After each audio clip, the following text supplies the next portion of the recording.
Good morning, and happy Mother's Day. I'm Alan Cantor. My pronouns are he and him. I'm a worship associate as well as a member of the Unitarian Universalist Area Church at First Parish in Sherborne. Welcome to this house of worship. Come in bringing all of who you are.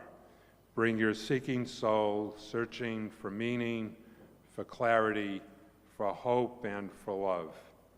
We come together in community, many born of different beliefs, with a common set of values that guide us and challenge us to find the inherent dignity and sacred in all.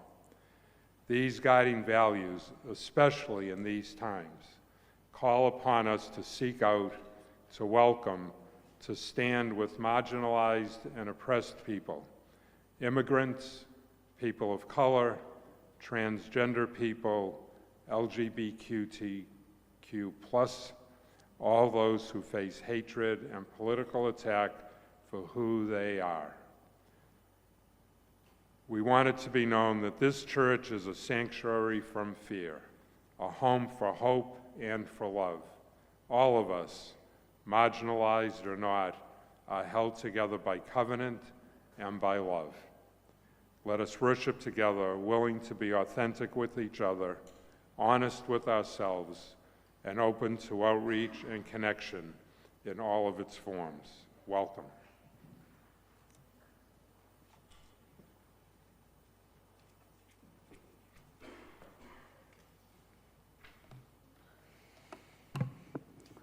Good morning. I'm Ian Evans. I'm your Ministerial Intern here at UUAC, and it's wonderful to see you all this morning. First, let's turn around and greet those who are watching online. Hello, everyone. Thank you for joining us as well. To my right, there are places, if you want to get more involved in worship, there are places to sign up for chalice lighting, for ringing the bells, for bringing flowers. We want everyone to feel like they are involved in worship here. So please go sign up for a date, even though this church year is quickly coming to a close. My goodness. There is an area in the back for kids and families or just people who are feeling a little wiggly this morning. I know that these pews are not always the most comfortable. So if you feel like you need to get up and move your body, we welcome people of all needs and of all voices. We know that being a messy human means being a human, and we welcome you.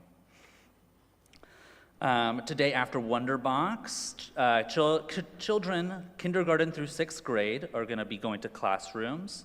And if you are new here, welcome. Thank you so much for joining us. If people could hold up the blue cards that are in your pews. If you are new here and you want to stay in touch, if you like what you hear, go ahead and fill one of those out and bring it to me, bring it to Reverend Joe, bring it to one of our worship associates, and we will make sure that we stay in touch. And yeah, good to have you here. After the service, join us for coffee hour downstairs, which is accessible via the stairs to my right and left, other way, and the elevator to my right. The senior youth group, this is the last Sunday for the senior youth groups, that the senior youth group is selling soup after service. So go get some delicious soup, support our senior youth group, and everybody wins. Senior youth group is also going to be attending the Boston Youth Pride with the Boston Alliance of LGBTQ Youth on Saturday, May 17th. If you're interested to learn more, please talk to Anastasia. And our annual meeting is next Sunday. There is childcare available. Yeah, woo! Thank you, Joe. Annual meeting is next Sunday. Please come. It's right after service. Come participate, vote, feel like you are a democratic member of this congregation because you are. And we look forward to seeing you there. And we have a very special announcement today, which is that it is Sally Demler's birthday.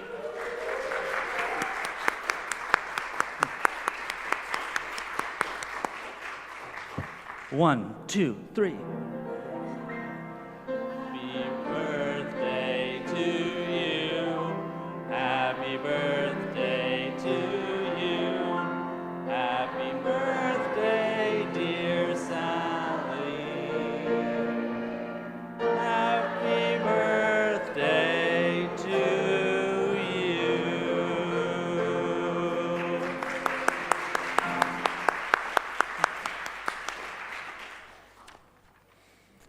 Now please turn to your neighbor and go ahead and greet each other.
Our opening words this morning are adapted from a prayer by Evan Carville Zymer.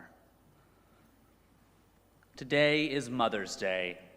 Today, advertising tells us what to buy for mom. Instead, let us listen and honor the deeper voices.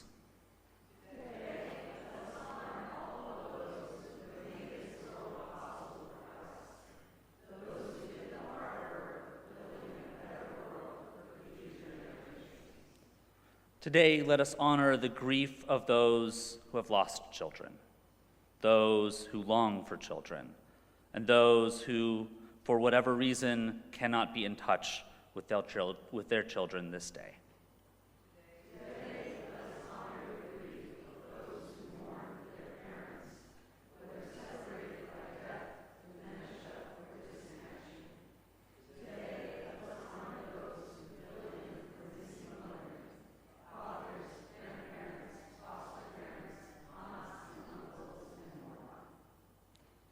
Today, let us honor those who survived damaging and traumatic mothering.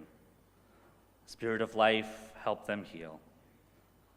Let us also turn aside from the myths of motherhood on a pedestal and remember that each parent is an imperfect human in need of more support than adulation, in need of our support.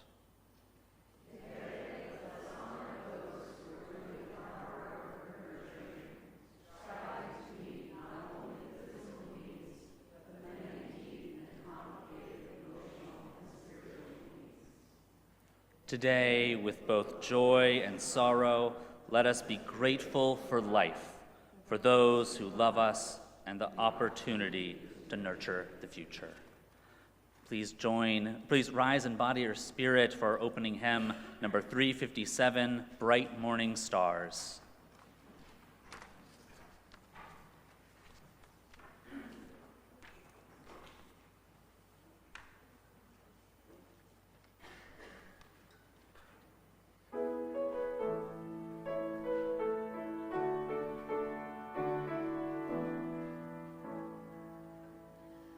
Bright morning stars are rising.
Please remain standing for our chalice lighting. Is Lily Sarley here for our chalice lighting?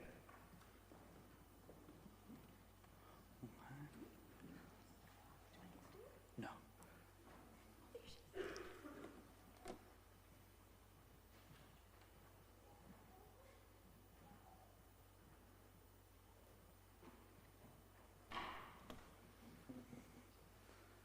Thank you, Ellery. What? The flame and the chalice is a symbol of our Unitarian Universalist faith, that spirit of life within us all. Please join us, please say with me our covenant. Love is the spirit of this church, and service is its law. This is our great covenant, to dwell together in peace, to seek truth and love, and to help one another.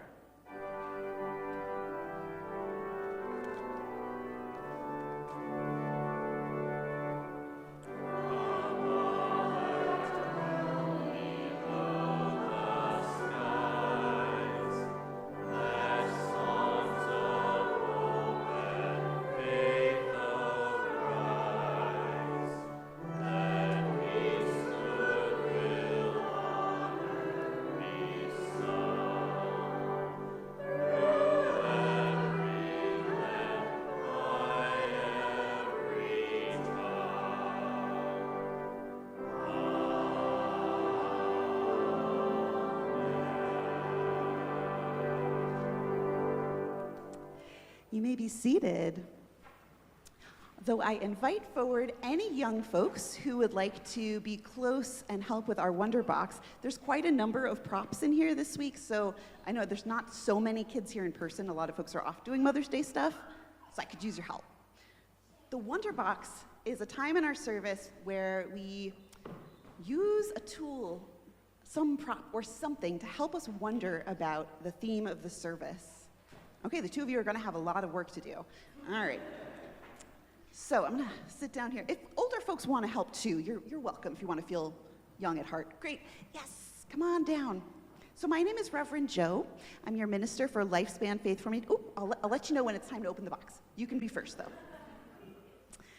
So today we are going to be talking about what it means to plant things and see what grows out of them. That made me think of one of my favorite stories. This is from the Talmud, which is a collection of Jewish teachings. It's a story about a rabbi named Rabbi Honi, who lived 2,000 years ago, about 100 years before Jesus was born. So here's the story, and I will occasionally have little slides up there, so James, I'll give you the nod and the wink if you would, but we're good for the moment. So, Rabbi Honi lived in a small village with his family. He was a good person, and the people of his village looked up to him for wisdom and counsel. But then, one spring day, it was just too nice outside, and he was too tired of listening to everybody's troubles. So he packed up some bread and some cheese, waved goodbye to his family, and set out for a walk in the sunshine. If we could do that. There you go.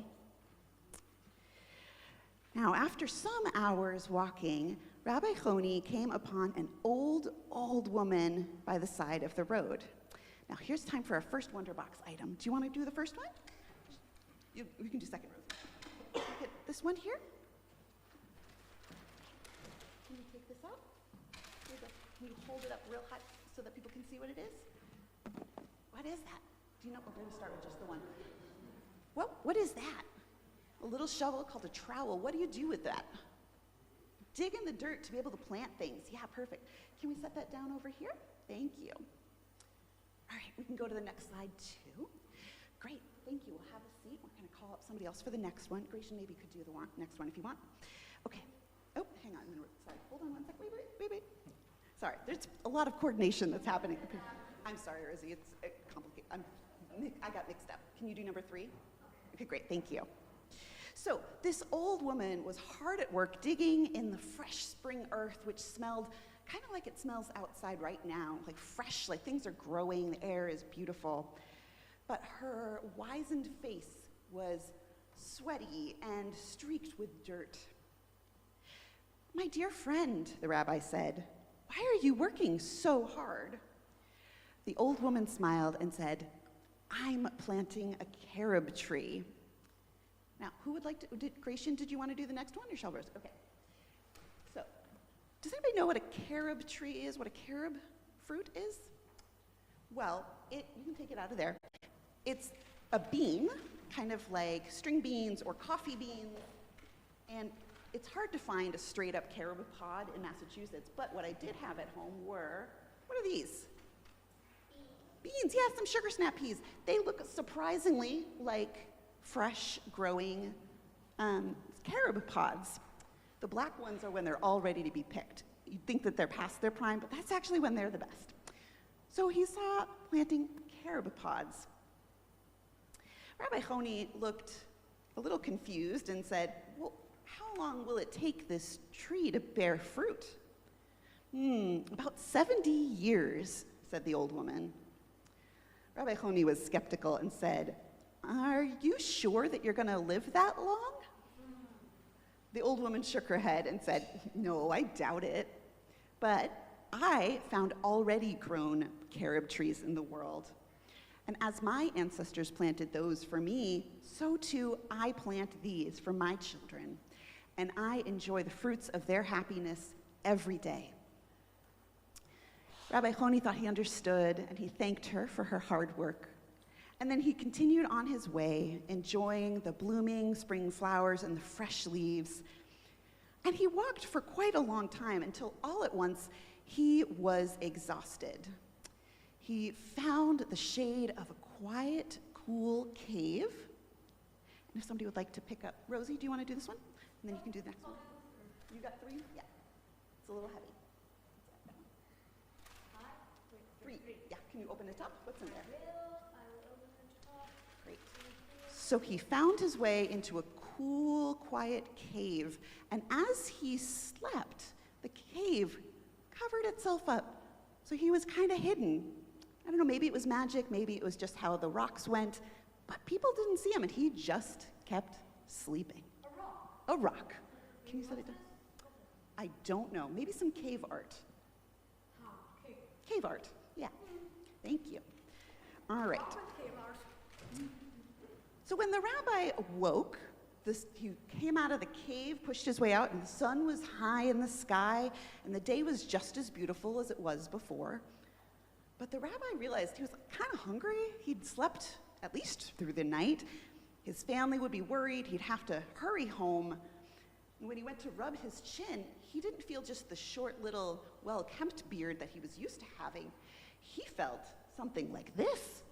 It just kept going, and it was long, and it was white, and it flowed nearly to the ground. And he tried to stand up, but his limbs felt weak and stiff, and despite that long sleep, he felt bent and tired, but he started to follow the path back to his village. And before long, he came to the spot where he was certain that little sapling had stood, where that carob pod was planted. But what was there now? Okay, you and then probably going to need everybody's help with this. So can you take all of these and then maybe pass them out and have them hold them up? Thank you. All right, I might need y'all to stand up and hold those up real high so that we can show the congregation. Can you stand up and hold them up real high? Maybe Megan can take one and help. They saw, perfect, a fully grown, huge, blooming carob tree. The kind that take 70 years to grow. Thank you. You can hang on to those if you want. A young child stood beneath the tree, picking pods, those black ones ready to go. "Good day," the rabbi said. "Can you tell me, please, who planted this magnificent tree?" The child grinned. "My great-grandmother planted this tree. She planted it the day before she died, in fact. And while I never met her, whenever I come here, I remember the gifts that she left behind, and I am reminded of her love." "Impossible," the rabbi whispered. He felt bewildered and hurried on home as quickly as his body would take him. At long last, and with great relief, the rabbi reached his village. It looked kind of the same, but some things were different. He walked past so many people, but none of them looked familiar. He hurried to his family's home, and he recognized it and was flooded with relief. At least that was the same. He walked through the door, but when he stepped inside, his mind reeled and his tears welled up in his eyes because in the corner there was a woman and a baby that he had never seen. "Who are you?" he asked without thinking. "Well, who are you?" she said. "Don't you know me? I'm Rabbi Honi," he said. "My wife and my son live here." And now it was the woman's turn to stare in wonder. Rabbi Honi's son was my father. But the rabbi must have died, we thought, 70 years ago. He got lost, and we just always assumed he was, eaten by wild animals. But we care for him, and my baby is named after him. How long do you think he slept? What do you think? At least 70 years. That's such a long time. And the old man, after all that time, was welcomed home, knowing that the gifts he passed on continued to grow long after he could see them. And he was amazed by the world.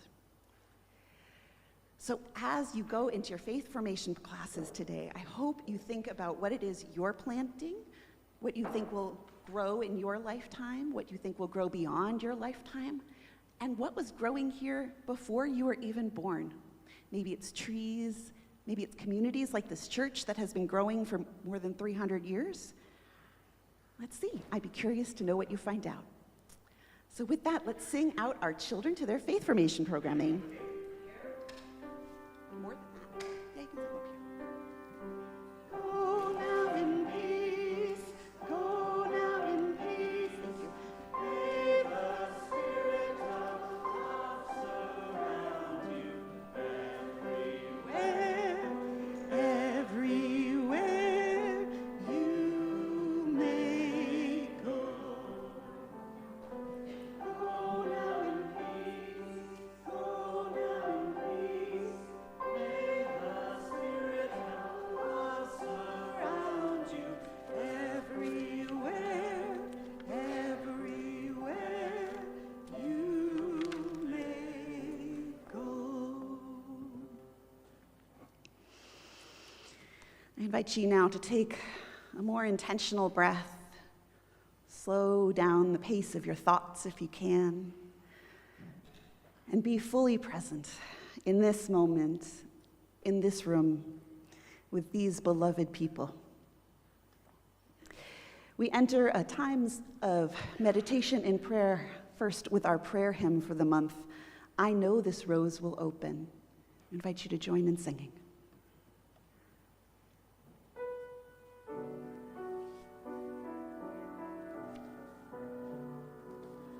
I know this rose will open. I know my fears will burn away. I know my soul will unfurl its wings. I know this rose will open. I know this rose will open. I know my fear will burn away. I know my soul will unfurl its wings. I know this rose will open.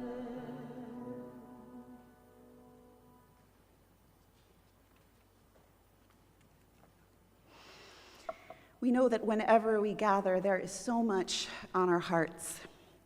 Joys and sorrows, hopes and prayers, milestones worthy of recognition.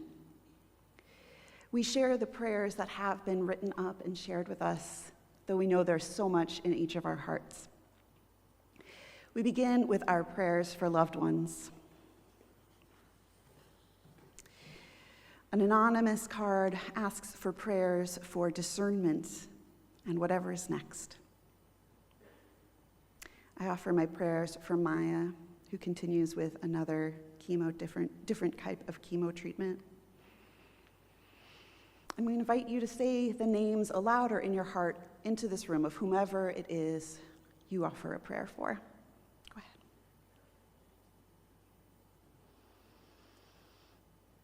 For all of these loved ones, we light a candle.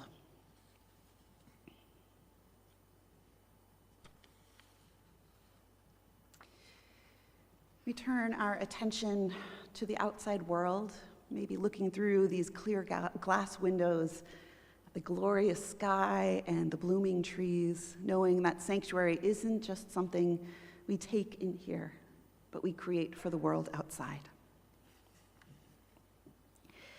We offer our prayers for our very local world right in this area as we mourn the unexpected death of Eva LaRoe this week, a high school senior in Medfield. We send love and comfort to her family, including her twin sibling, her friends, and her classmates, and all who grieved her passing. May her memory be a blessing. We offer our prayers, too, for all of the places the world hurts with this flame.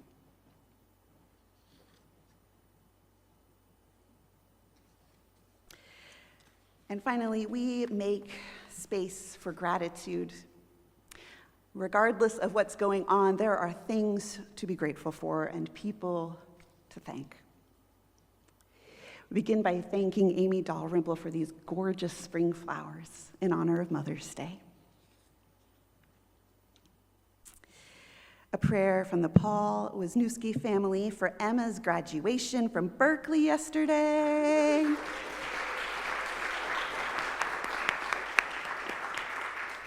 The card says, "Way to go, girl." We're so proud of you.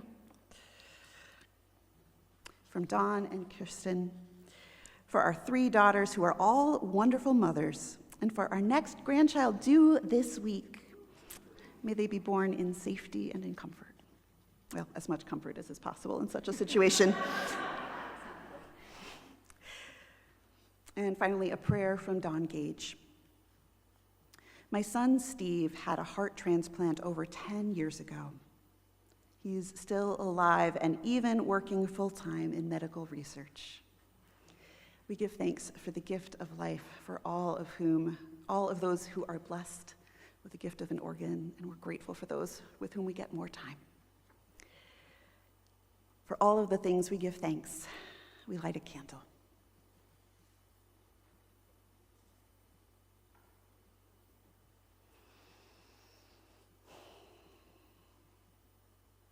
I invite you to join me in a time of prayer and meditation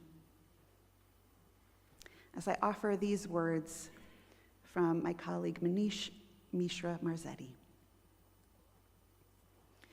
For each child that's born, a morning star rises and sings to the universe who we are. Listen carefully. Can you still hear the song? The one sung for you when you were born. The song sung by a cosmos in motion, rejoicing at your life. You, the result. You, the outcome. You, the celebration. Listen carefully. Can you hear it still? A song of possibility. A reminder that we still have time to be who and what we need to be. Listen carefully. The vast expanse echoes a recognition that it is not always easy. Possibilities can be hard to pursue. Roads not taken, wrong turns, destinations that disappoint, but through this, the song persists. The universe sings no less because time and space wear us thin. The music calls us to recognize our limitations, to recognize that the song is best sung with others. Here in community, bringing alive that most primordial and original impulse, the desire to sing to the universe who we are, to celebrate and share our lives with others. May we know each other and ourselves as children of the universe. Not a mistake, but a miracle. Let us be together in shared quiet.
Beloveds, every week we collect an offering and we give it all away to support an organization that lives out our values of love, service, justice, and peace. We are able to give 100% of our offering, thanks to your pledges to our church, which keep us going during the year. Last month, May 5th, was Red Dress Day, a day to remember and bring awareness to the crises of missing and murderous Indigenous women and girls in the U.S. and Canada. Note that some of us in the congregation, myself, and I know somebody at home at least, wearing red to honor this day. What you see on the screen right now are selections from the Portraits in Red exhibition that's traveling the country. A series of portraits by local artist and activist Nayana Lafond, who's a citizen of the Métis Nation of Ontario, shed dramatic light on the crisis affecting Indigenous people, particularly women. Each portrait with that dramatic, bloody handprint represents missing or murdered Indigenous people. Did you know 1 in 3 Indigenous women will be assaulted in their lifetime? Indigenous women are 4 times more likely than non-Indigenous women to be victims of violence, and 11 times more likely to go missing than the national average. Less than half of incidents of violence against Native women are actually reported. So today we are giving our donation to the Sweetgrass Cultural Center in Rhode Island. There you go. That center has a mission to strengthen Native cultural traditional values and bring healing to Native communities. Importantly, this includes advocating against the ongoing public health epidemic of missing and murdered Indigenous women, creating healing circles for Indigenous women, a safe place to heal from past historical trauma as Indigenous women, providing resources to strengthen the next 7 generations of young women against domestic violence. On this day, when we honor our mothers, please, please think of all the mothers and children and sisters who have been lost this senseless way. You can make an offering by scanning the QR code on the screen in your pews or by giving cash or checks to the baskets that are coming around. Thank you so much for your generosity.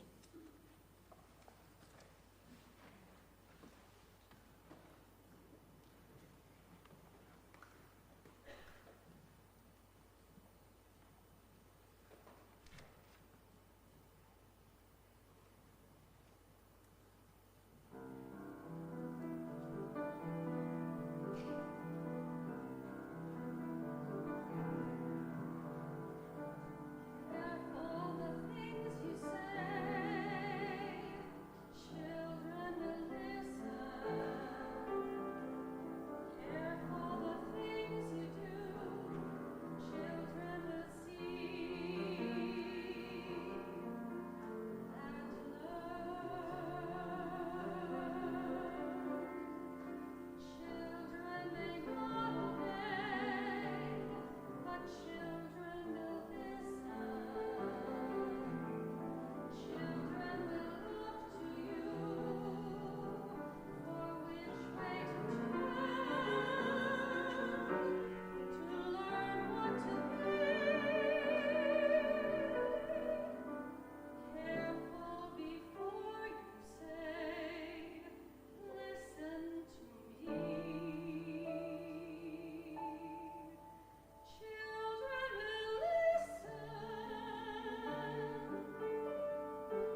Today's reading is called On Children by Khalil Gibran, and I just learned that it's a favorite of my 99-year-old mother-in-law's and Dawn's mom, Betty's, so for her. And a woman who held a babe against her bosom said, "Speak to us of children." And he said, "Your children are not your children. They are the sons and daughters of life's longing for itself. They come through you, but not from you. And though they are with you, yet they belong not to you. You may give them your love, but not your thoughts, for they have their own thoughts. You may house their bodies, but not their souls, for their souls dwell in the house of tomorrow, which you cannot visit, not even in your dreams. You may strive to be like them, but seek not to make them like you. For life goes not backward, nor tarries with yesterday. You are the bows from which your children, as living arrows, are sent forth. The archer seeks the mark upon the path of the infinite, and he bends you with his might, that his arrows may go swift and far. Let your bending in the archer's hand be for gladness, for even as he loves the arrow that flies, he also loves the bow that is stable.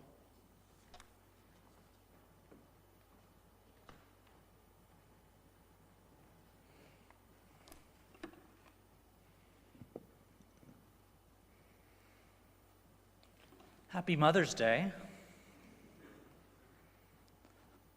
So my daughter, Ren, is now about 2.5 years old, and one of her absolute favorite things is big trucks and construction vehicles.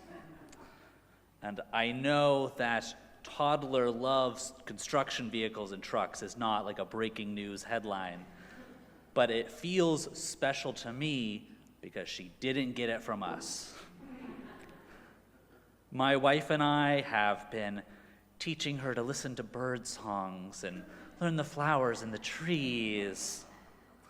But her love of trucks came from somewhere else. She will stare at a fire truck, not even want to approach it, for she is so in awe. There was a big mobile crane near our house a few months ago, and we need to stop by it every morning, non-negotiable. And she asked about it for weeks, even after it left.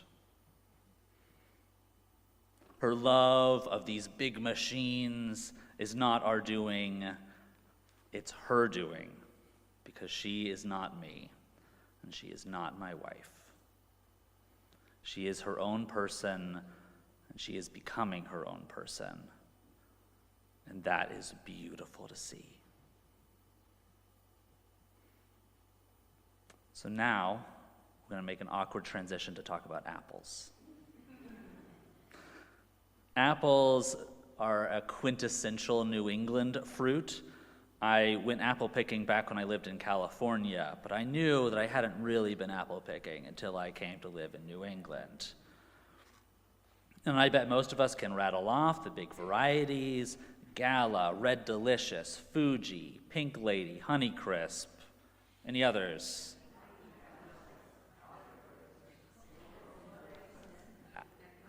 All of those, exactly. Thank you. And yet apples also have a surprising evolutionary quirk. You cannot grow the exact same apple variety from its seeds. That is, if you take a seed from a Granny Smith apple, it will not grow a Granny Smith tree. Fuji apple seeds will not grow a Fuji apple tree, and Red Delicious seeds will not grow a Red Delicious tree. The only way to get the same fruit from a new tree, like on an orchard, is grafting, which, as far as I understand, to graft, you cut a notch in the new tree and place a piece of the tree that you want it to emulate into the cut, and then whatever grows out of that piece of wood will be the Fuji apple tree that you want, for instance. It will also essentially be a clone. But on their own, in the wild, an apple tree shuffles around its genes in every single seed, guaranteeing that each one will grow a unique tree with a unique fruit. In his book, The Botany of Desire, the writer Michael Pollan says, "More than any other single trait, it is the apple's genetic variability, its ineluctable wildness, that accounts for its ability to make itself at home in places as different as New England and New Zealand, Kazakhstan and California. Wherever the apple tree goes, its offspring propose so many different variations on what it means to be an apple, at least 5 per apple, several thousand per tree, that a couple of these novelties are almost bound to have whatever qualities it takes to prosper in the tree's adopted home." Ineluctable wildness. I love that. But I did have to look up what ineluctable meant. It means impossible to avoid, synonymous with inevitable, but this one website that I found defined it as not to be overcome by struggling, which I like better.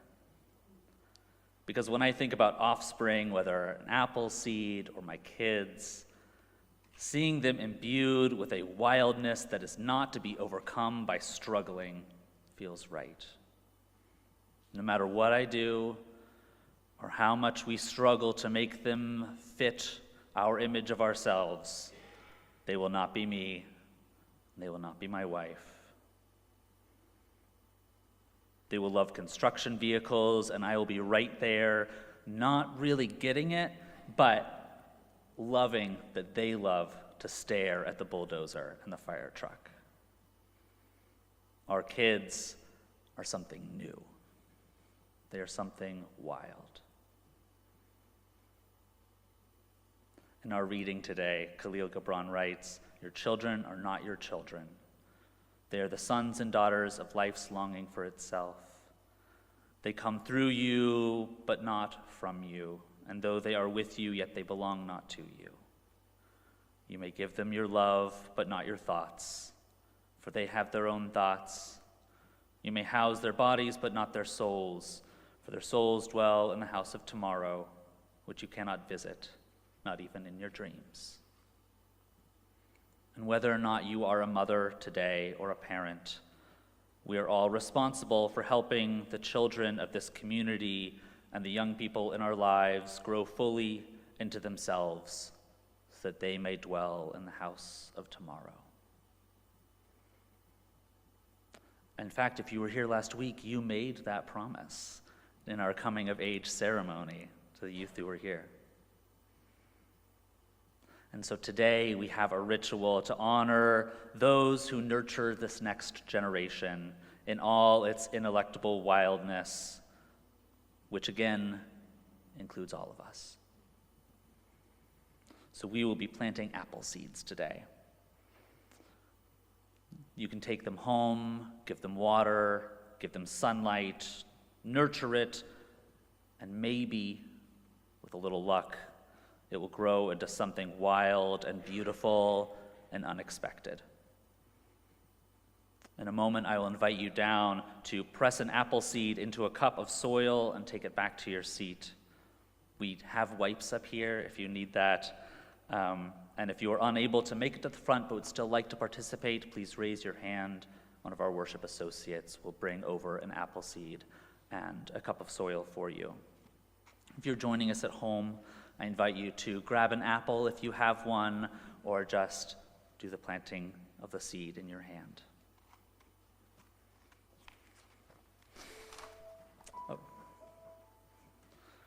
As you press this seed, a whole new life unlike anything else in the world into the soil, I also invite you to say the name of a mother or a caregiver who holds a special place in your heart, like so.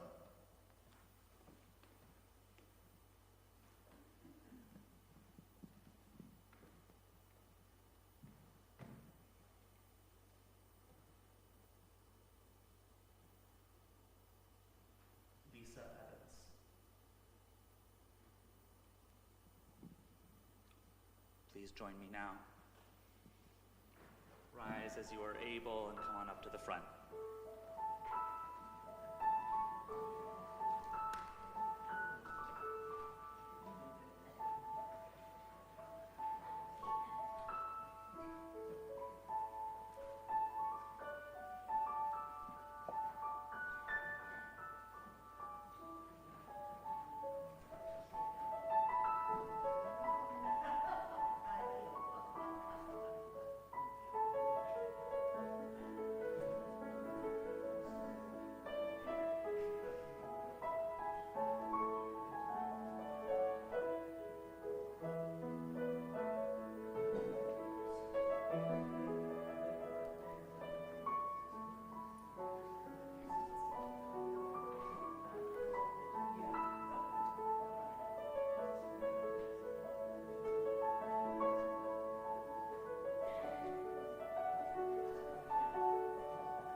You hold in your hand now something totally unique that the world has never seen and will never see again.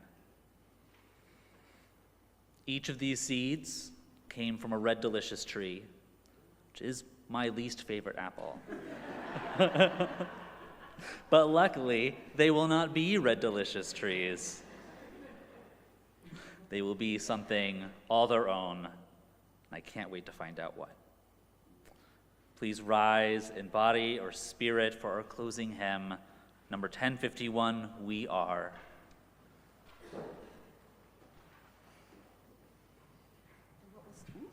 And what we'll say about this is you're welcome to follow along in the sheet music if you enjoy following repeat signs like a puzzle. If you'd like a straightforward path, you're welcome to follow along on the screens.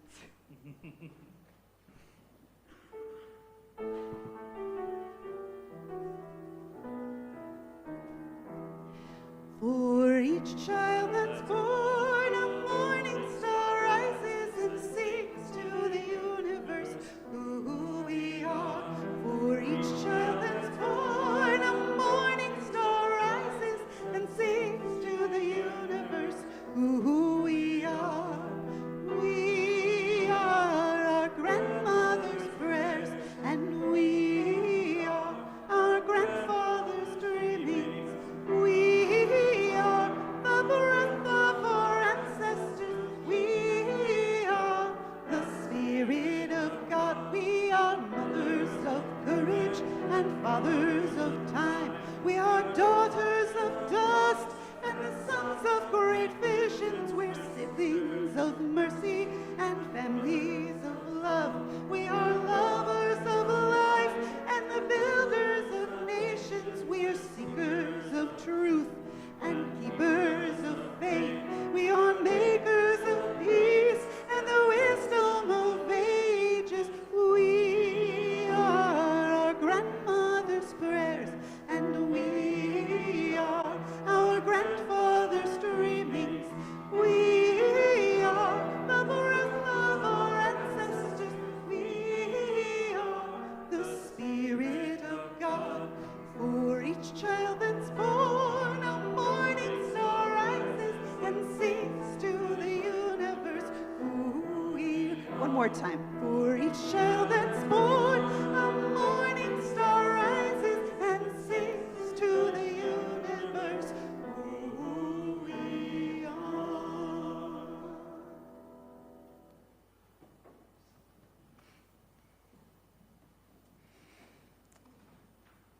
As we extinguish the chalice and prayer candles, let us say together our call to ministry.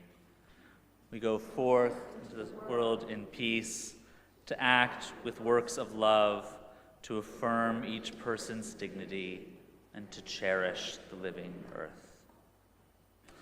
For each child that's born, a morning star rises and sings to the universe who we are. We are all children. We are all part of raising the next generation. May we nurture as we need nurturing. May we help each other grow just as we ourselves continue to grow. May we cherish that ineluctable wildness in all of us, so that this world may know a life that it has never known before. Amen. Please join us downstairs for coffee hour, which is accessible via the stairs or the elevator. Thank you.